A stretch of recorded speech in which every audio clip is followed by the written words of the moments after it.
Hi, it's Anastasia Kashakar, and I made some muffins this morning, and I thought this would be a good opportunity to hop on and just talk a little bit about grains and your health and all that fun stuff.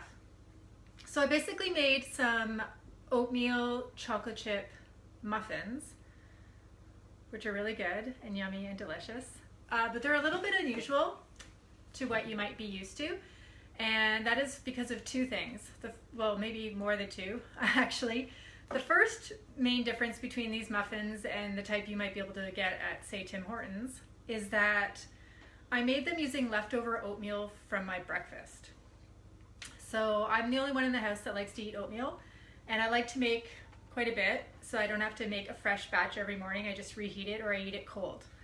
Anyway, so I had some extra, and when I make these muffins, I like to use the leftover. But the difference between my oatmeal and maybe your oatmeal is that I soak my oatmeal before I cook it overnight. So basically I'll take, I have oat groats, and I'll put them in some water before I go to bed, and I'll add a little bit of an acidic medium, so maybe lemon juice or apple cider vinegar, and I let it soak overnight, and then in the morning I just drain it and boil some water and then throw in the drained oats and cook it as you normally would cook your oats. So the reason why I do this, for those of you who are familiar with the Weston A. Price Foundation, you'll know all about this, but for those of you who are not familiar with that, it comes from that food philosophy and that nutritional, that organization that has a lot of really great information about optimum diet and nutrition.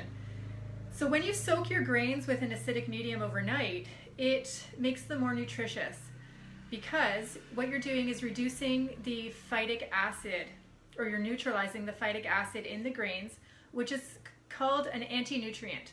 And something that's an anti-nutrient actually inhibits your ability to absorb the nutrients in that food. So when you soak your grains, or if you sprout them, so we can talk about sprouted grains too right now, because I also found this awesome huge bag of oatmeal at Costco that's made from sprouted oats. So it's oatmeal that's been sprouted. So that takes away that need to soak the grain before you cook it. But I have both kinds of oats in my house, so these are like a chunkier oat, flaked oat, which, so I like to use this one. I grind this one up, and then I use this for oat flour, and then I don't have to worry about soaking it. So the other thing about these delicious muffins that I made that makes them unique and different is that I made them using Einkorn flour. So for those of you who have never heard about Einkorn, it's basically, and this is the empty bag of flour. It's basically a variety of wheat that is ancient.